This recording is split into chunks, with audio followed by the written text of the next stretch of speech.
नमस्कार दोस्तों। आज की कहानी है चीफ की दावत। ये कहानी है माँ और बेटे के बीच के संबंध को दर्शाती हुई है। आधुनिक युग में बेटे द्वारा थोड़े से लाभ के लिए उसका बॉस जो है शाम को डिनर पे उसे इनवाइट करता है। वो आएगा, प्रसन्न हो जाएगा।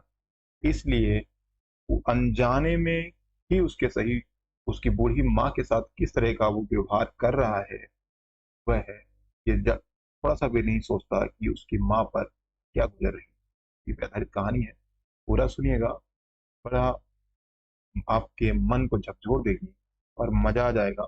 आपको प्रेरणा जरूर मिलेगी इस कहानी से। और कैसा लगे, लाइक करें, मेरे चैनल को सब्सक्राइब करें और कहानी को शेयर करें। सामाजिक बदलाव के लिए जो कहानियां छूट गई हैं पीछे, इनको फिर से उभारने का समय। आज मिस्टर मिस्टर सोमनाथ के घर चीफ की दावत है। सोमनाथ और उनकी धर्म पत्नी को पसीना पोंछने की फुर्सत नहीं।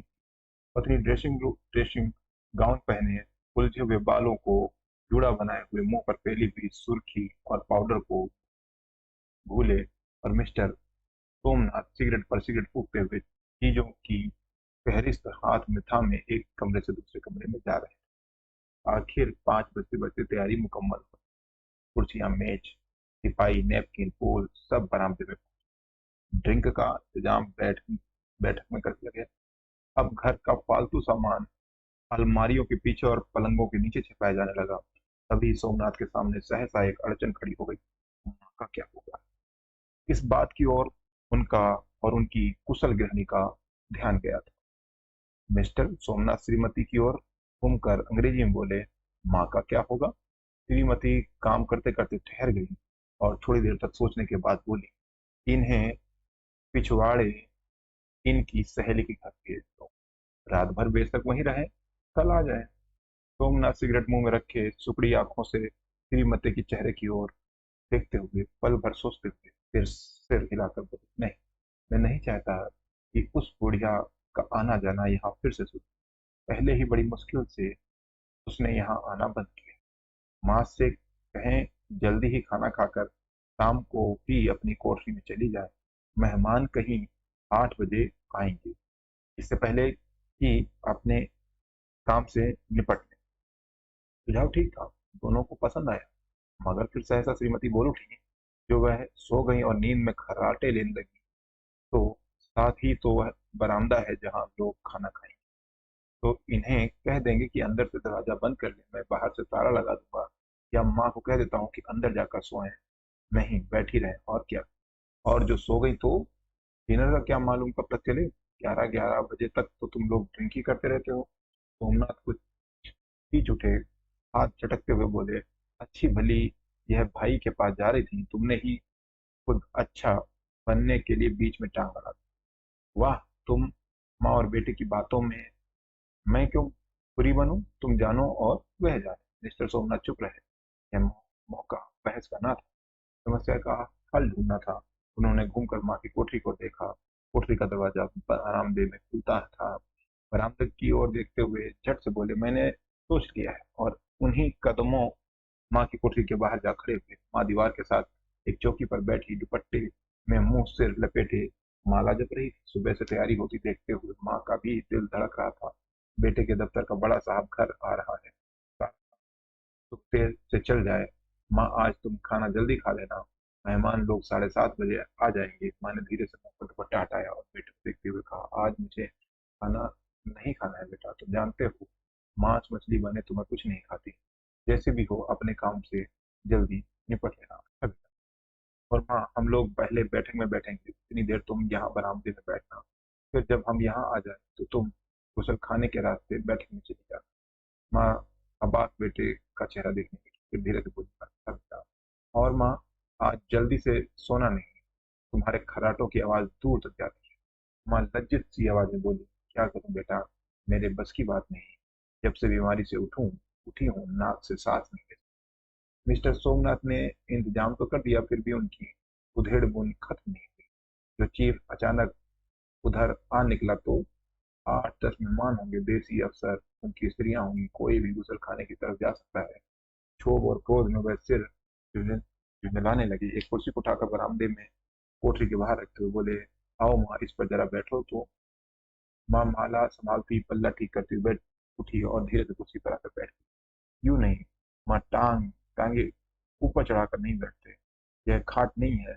माँ ने टांगे नीचे उतार ली और खुदा खुद का वास्ते नंगे पाँव नहीं घूमना। खुदा के वास्ते नंगे पाँव नहीं घूमना, ना ही वह खड़ाऊ पहनकर सामने आना। इसी दिन तुम्हारी वह खड़ाऊ उठाकर मैं बाहर फेंक। मैं चुप रही। कपड़े कौन से पहनूंगी? जो है वही पहनूंगी बेटा, जो कहो पहन लूं। मिस्टर सोमनाथ सिगरेट मुंह में रखे फिर अध खुली आंखों से माँ की ओर देखने लगे और माँ के कपड़ों की सोचने लगे। सोमनाथ हर बात में तरतीब चाहते थे। घर का संचालन उनके अपने हाथों में था। टूटियां कमरों में कहीं कहाँ लगाई जाए, बिस्तर कहाँ बिछे, किस रंग के पर्दे लगाए जाए, श्रीमती कौन सी साड़ी पहने, मेज किस साइज की हो। सोमनाथ को चिंता थी कि अगर चिपका साक्षात माँ से हो गया तो कहीं लज्जित ना होना ना पड़े। माँ को सिर से पांव तक देखते हुए बोले, तुम सफेद कमीज और सफेद सलवार पहन लो माँ। मैं पहन के आओ तो जरा देखूं। माँ धीरे से उठी और अपनी कोठरी में कपड़े पहने। यह माँ का झमेला ही रहेगा। उन्होंने फिर अंग्रेजी में अपनी स्त्री से कहा, कोई ढंग की बात हो तो भी कोई कहे, अगर कहीं कोई उल्टी सीधी बात हो गई, चीफ को बुरा लगा तो सारा मजा जाता रहे। माँ सफेद कमीज और सफेद सलवार पहनकर बाहर निकली। छोटा सा सफेद कपड़ों में लिपटा छोटा सा सूखा हुआ शरीर, धुंधली आंखें, केवल सिर के आधे झड़े हुए बाल पल्ले की ओर में छिप पाए थे। पहले से कुछ ही कम कुरूप नजर आ रही थी। चलो ठीक है, कोई चूड़ियां वूड़ियां हो तो वह भी पहन लो, कोई हर्ज नहीं। चूड़ियां कहाँ से लाऊं बेटा, तुम तो जानते हो सब जेवर तुम्हारी पढ़ाई में गिर गए। यह वाक्य सोमनाथ को तीर की तरह लगा। तिनक कर बोले, यह कौन सा राग छेड़ दिया माँ? सीधा कह दो, नहीं है जेवर बस। इससे पढ़ाई वढ़ाई के क्या ताल्लुक है? जो जेवर बिका तो कुछ बनकर ही आया हूँ। मेरा लंडूरा तो नहीं लौट आया। जितना दिया था उससे दोगुना दे लेना। मेरी जीभ जल जाए बेटा, तुमसे जेवर लूंगी। मेरे मुंह से यूं ही निकल गया, जो होते तो लाख बार पहन। 5:30 बज चुके थे। अभी मिस्टर सोमनाथ तो खुद भी नहा धोकर तैयार होना था। श्रीमती कब की अपने कमरे में जा चुकी थी। सोमनाथ जाते हुए एक बार फिर माँ को हिदायत करते गए, माँ रोज की तरह गुमनाम बनकर नहीं बैठी रहना। अगर साहब इधर आ निकले, कोई बात पूछे तो ठीक तरह से बात का जवाब दे। मैं ना पढ़ी ना लिखी बेटा, मैं क्या बात करूँ? क्या अनपढ़ है, कुछ जानती समझती नहीं। मैं नहीं। फिर रात बजते बजते माँ का दिल धक धक करने लगा। अगर चीफ सामने आ गया और उससे कुछ पूछा तो वह क्या जवाब देगी? अंग्रेज वो तो दूर से ही देखकर वह घबरा उठी थी। यह तो अमेरिकी है, ना मालूम क्या पूछेगा। मैं क्या कहूंगी? माँ का जी चाह कि चुपचाप पिछवाड़े विधवा सहेली के घर चली जाए, मगर बेटे के हो वो कैसे टाल सकती थी? चुपचाप कुर्सी पर से टांगे लटकाए वहीं बैठी रही। एक कामयाब पार्टी वह है जिसमें ड्रिंक कामयाबी से चल जाए। सोमनाथ की पार्टी सफलता के शिखर चुके। वार्तालाप उसी रो में हो रहा था जिस रो में गिलास भरे जा रहे थे। कहीं कोई रुकावट ना थी, कोई अड़चन ना थी। साहब को इसकी पसंद आई थी। मेम साहब को पर्दे पसंद आए थे, सोफा कवर का डिजाइन पसंद आया था, कमरे की सजावट पसंद आएगी। इससे बढ़कर क्या चाहिए? साहब तो ड्रिंक के दूसरे दौर में ही चुटकुले और कहानियां कहने लगे। ये दफ्तर में जितना रोग दिखाते थे, यहाँ पर उतने ही पोस्ट परवर हो रहे थे। और उनकी स्त्री काला गाउन पहने, गले में सफेद मोतियों का हार, सेंट और पाउडर की महक से ओत प्रोत कमरे में बैठी सभी देसी स्त्रियों की आराधना का केंद्र बनी। बात बात पर हंसती, बात बात पर सिर हिलाती और सोमनाथ की स्त्री से तो ऐसे बात कर रही थी जैसे उनकी पुरानी सहेली। और इस रूम में पीते पिलाते 10:30 बज गए। वक्त गुजरता पता ही नहीं चला। आखिर सब लोग अपने अपने गिलासों में से आखिरी घूंट पीकर खाना खाने के लिए उठे और बैठे से बाहर निकले। आगे आगे सामनाथ रास्ता दिखाते हुए पीछे और दूसरे मेहमान। बरामदे में पहुंचते ही सामनाथ सहसा ठिठक गए। जो दृश्य उन्होंने देखा उससे उनकी टांगें लड़खड़ा गई और क्षण भर में सारा का सारा हिरन होने लगा। बरामदे में इन कोठरी के बाहर माँ अपनी कुर्सी पर ज्यों की त्यों बैठी थी, मगर दोनों पांव कुर्सी की सीट पर रखे हुए और सिर दाएं से बाएं और बाएं से दाएं झूल रहा था। और माँ मुंह से लगातार गहरे खर्राटे की आवाज आती। जब सिर कुछ देर के लिए टेढ़ा होकर एक तरफ को थम जाता तो खर्राटे और भी गहरे। और फिर जब झटके से नींद टूटती तो फिर दाएं से बाएं झूमने लगता। सीधा सिर पर से खिसक आया था और माँ झड़े हुए बाल आधे गंजे सिर पर अस्त व्यस्त दिख रहे। देखते ही कामनाथ क्रुद्ध हो उठे। ये चाहा कि माँ को धक्का देकर उठा दें और उन्हें कोठरी में धकेल, मगर ऐसा करना संभव न था। चीफ और बाकी मेहमान पास ही खड़े थे। माँ को देखते ही देसी अफसरों की कुछ स्त्रियां हंस दी। कि इतने में चीफ ने धीरे से कहा, पुअर डियर। माँ हड़बड़ा कर उठ बैठी। सामने खड़े इतने लोगों को देखकर ऐसी घबराई कि कुछ कहते न बना। झट से पल्ला सिर पर रखते हुए खड़ी हो गई और जमीन को देख उनके पांव लड़खड़ाने लगे और हाथों की उंगलियां थर थर कांपने लगी। माँ, तुम जाकर सो जाओ। तुम क्यों इतनी देर तक जग रही थी? और सियाही नजरों से सामना चीफ के मुंह की ओर देखकर चीफ के चेहरे पर मुस्कुराहट कर वहीं खड़े खड़े बोले, नमस्ते। माँ ने झिझकते हुए अपने में सिमटते हुए दोनों हाथ जोड़े, मगर एक हाथ दुपट्टे के अंदर माला को पकड़े हुए था, दूसरा बाहर। ठीक तरह से नमस्ते भी न कर सका। कामना तो इस पर भी खिन्न होती। इतने में चीफ ने अपना दायां हाथ मिलाने के लिए माँ के आगे किया। माँ और भी घबरा उठी। माँ हाथ में दाव पर हाथ के संगाती दाएं हाथ में माला की घबराहट में माँ ने बायां हाथ ही साहब के दाएं हाथ कामना दिल ही दिल में जल उठे देसी अफसरों की स्त्री जाकर हंस क्यों नहीं माँ, तुम तो जानती हो दाएं हाथ में दाएं, मगर आप तक चीफ माँ का बायां हाथ ही तब तक चीफ माँ का बायां हाथ ही बार बार हिलाकर कह रहे थे, आओ डूडू कहो। माँ, मैं ठीक हूँ, खैरियत से हूँ। माँ कुछ बड़बड़ाई। माँ कहती है, मैं ठीक हूँ, कहो माँ। ओ डूडू धीरे से चकचाते हुए बोली, ओ डूडू। एक बार फिर कह कहा उठा। वातावरण हल्का होने लगा। साहब ने इसे संभाल ली थी। लोग हंसने लगे थे। सामने के मन का क्षोभ भी कुछ कुछ कम होने लगा था। साहब अपने हाथ में माँ का हाथ आप भी पकड़े हुए थे और माँ सिकुड़ी जा रही। आपके मुंह से शराब हुआ है। साहबनाथ मृदुल बोले, मेरी माँ गांव की रहने वाली, उम्र भर गांव में रही है, इसलिए आपसे लजाती है। साहब इस पर खुश नजर आए। बोले, सच? वे गांव के लोग बहुत पसंद है। तब तो तुम्हारी माँ गांव की गीत और नाच भी जानती होगी। ये खुशी से सिर हिलाते हुए माँ को टकटकी बांध देखने लगी। माँ, साहब कहते हैं कोई गाना सुनाओ, कोई पुराना गीत, तुम्हें तो कितने ही याद होंगे। माँ धीरे से बोली, मैं क्या गाऊंगी बेटा, मैंने सब गाया। वाह माँ, मेहमान का आगे कोई टालता है? साहब ने इतनी रीझ से कहा है। नहीं गाओगी तो साहब बुरा मान जाएंगे। मैं क्या गाऊं बेटा, मुझे क्या आता है?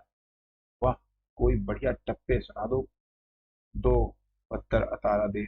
देसी अफसर उनकी स्त्रियों ने इस सुझाव पर तालियां पीटी। माँ कभी दीन दृष्टि से बेटे के चेहरे को, कभी पास खड़ी बहू के चेहरे को। इतने में बेटे ने गंभीर आदे भरे लहजे में कहा, माँ। इसके बाद हाँ या ना का सवाल ही नहीं उठता था। माँ बैठ गई और क्षीण दुर्बल लरजती आवाज में पुराना विवाह, हरियाणी माँ, हरियाणी मेरे, हरियाणी से पानी भरे। जैसे ही स्त्रियां खिलखिलाकर हंस उठी। तीन पंक्तियां गाकर माँ चुप हो गई। बरामदा तालियों से गूंज उठा। साहब तालियां पीटना बंद ही नहीं करते थे। कामनाथ की खींच प्रसन्नता गर्भ में बदल उठी। माँ ने पार्टी में नया रंग भरा। तालियां थमने पर साहब बोले, पंजाब के गांव की दस्तकारी क्या है? कामनाथ खुशी में झूम गए। बोले, ओ बहुत कुछ साहब। मैं आपको एक सेट उन चीजों का भेंट करूंगा, आप उन्हें देखकर खुश होंगे। साहब ने सिर हिलाकर अंग्रेजी में फिर पूछा, नहीं, मैं दुकानों की पंजाबिया पंजाबियों के घरों में क्या बनता है, खुद क्या बनाते हैं? कामनाथ कुछ सोचते हुए बोले, लड़कियां गुड़ियां बनाती हैं और औरतें फूल क्यारियां बनाती हैं। फुलकारियां क्या है? कामनाथ फुलकारियों का मतलब समझाने की असफल चेष्टा करने के बाद माँ से बोले, क्यों माँ, कोई पुरानी फुलकारी घर में है? माँ चुपचाप अंदर गई और अपनी पुरानी फुलकारी उठा ली। साहब बड़ी रुचि से फुलकारी देखने लगे। पुरानी फुलकारी की जगह जगह उसके आगे टूट रहे थे और कपड़ा फटने लगा। साहब की रुचि देखकर सामने बोले, यह फटी हुई है साहब, मैं आपको नहीं बना सकता। माँ बना देगी। क्यों माँ, आपको फुलकारी बहुत पसंद है, ने ऐसी ही एक फुलकारी बना दोगी ना? माँ चुप रही, फिर डरते डरते धीरे से बोली, अब मेरी नजर कहाँ है बेटा, बूढ़ी आंखें क्या देखी? मगर माँ का वाक्य बीच में तोड़ते हुए सामना साहब से बोले, तो जरूर बना देगी, आप उसे देखकर खुश हो। साहब ने सिर हिलाया, धन्यवाद किया और हल्के हल्के घूमते हुए खाने की मेज की ओर बढ़े। बाकी मेहमान भी उनके पीछे पीछे ही बोली। जब मेहमान बैठ गए और माँ पर से सबकी आंखें हट गईं, तो माँ धीरे से कुर्सी पर से उठी और सबसे नजरें बचाते हुए अपनी कोठरी में चली। जब कोठरी में बैठने की देर थी कि आंखों से छल छला सुनने लगी, तो दुपट्टे से बार बार पोंछती पर भी बार बार उमड़ा, जैसे बरसों का बांध तोड़कर उमड़ा है। माँ ने बहुत तेरा दिल को समझाया, हाथ जोड़े, भगवान का नाम लिया, बेटे के चिरायु होने की प्रार्थना की, बार बार आंखें बंद की, मगर आंसू बरसात के पानी की तरह जैसे थमने में ही नहीं आए। आधी रात का वक्त होगा, मेहमान जा खाना एक एक करके जा चुके थे। माँ दीवार से सट कर बैठी, आंखें फाड़े दीवार को देखती जा रही। घर के वातावरण में तनाव ढीला पड़ चुका था। मोहल्ले की निस्तब्धता सामनाथ के घर पर बिछा चुकी थी। केवल रसोई में प्लेटों के खनकने की आवाज आ रही थी। तभी सहसा माँ की कोठरी का दरवाजा जोर से खटकने लगा। माँ दरवाजा खोला, माँ का दिल बैठ गया। तब उठ बैठी, क्या मुझसे फिर कोई भूल हो गई? माँ कितनी देर से अपने आप सोच रही थी, क्यों उन्हें नींद आ गई, क्यों मैं ऊँघने लगी, क्या बेटे ने अभी तक क्षमा नहीं की? माँ उठी और कांपते हाथों दरवाजा खोलते ही सामना झूमते हुए आगे बढ़े और माँ को आलिंगन में भर। ओ मम्मी, तुमने तो आज रंग ला दिया। साहब तो इतना खुश हुआ कि क्या कहूं। ओ मम्मी, ओ मम्मी। माँ की छोटी सी काया सिमट कर बेटे के आलिंगन में छिप गई। माँ की आंखों में फिर से आंसू हो गया। मैं पोस्ट में धीरे से बोली, बेटा तुम मुझे हरिद्वार भेज दो, मैं तुमसे कह रहा था। उनकी बाहें माँ के शरीर पर से हट गई। क्या कहा? यह कौन सा रात में फिर छिप? रामनाथ का क्रोध बढ़ने लगा था। बोलते गए, तुम मुझे बदनाम करना चाहते, तुम जानबूझकर हरिद्वार जा बैठना चाहती, ताकि दुनिया कहे कि माँ को अपने पास नहीं रख सकता था। नहीं बेटा, तुम अपनी बहू के साथ जैसा मन चाहे रहो।